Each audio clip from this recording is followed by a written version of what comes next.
இன்னைக்கு வீடியோவில் travel agency business பண்ணுற ஒரு சின்ன ஸ்மால் கேப் ஸ்டாக்கை பற்றி தான் சொல்ல போகிறேன். அகெயின் ரெசிஸ்டன்ட், இங்கேயுமே ரெசிஸ்டன்ட் அண்ட் இங்கே தான் ஒருத்தோட பிரேக் அவுட் பண்ணி ஃபால் பிரேக் அவுட் ஆச்சு. இந்த அண்ட் அதே மாதிரி இப்பயுமே பார்த்தீங்கன்னா பிரேக் அவுட் பண்ணி ஸ்டாக் த ப்ரைஸுமே இங்கே கன்ஃபர்மேஷனாக மேலே போயிருக்கு. அண்ட் சேம் டைம் இங்கேயுமே கிளியராக பார்க்க முடியும். இங்கேயுமே கீழே பாட்டம்லேயுமே சப்போர்ட் எடுத்துருக்கு. சப்போர்ட் எடுத்து ஸ்டாக் ப்ரைஸ் மேலே போயிருக்கு. அதே போல் இங்கேயுமே சப்போர்ட் எடுத்துச்சு, திரும்ப ரிவர்ஸில் இங்கே மேலே போயிருக்கு. அண்ட் அதே போல் இங்கே சப்போர்ட் எடுக்காமலே இங்கே ஸ்டாக் ப்ரைஸுமே இங்கே பிரேக் அவுட் தந்திருக்கு. அப்படின்னு சொல்லிட்டு பார்த்துச்சுன்னா ஒரு நியர் அபவுட் வந்து இப்போ ட்ரேட் ஆகிட்டு இருக்க இந்த ப்ரைஸ் ரேஞ்சில் நம்ம பை பண்ணலாம்.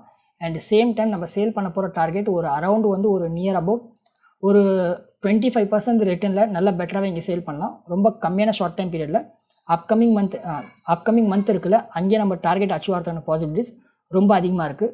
இப்போ ட்ரேட் ஆகிட்டு இருக்க 40 rupees நம்ம பை பண்ணலாம். அண்ட் சேம் டைம் 25% ரிட்டர்ன் வந்துச்சுன்னா நம்ம இந்த ஸ்டாக்கையுமே சேல் பண்ணிடலாம்.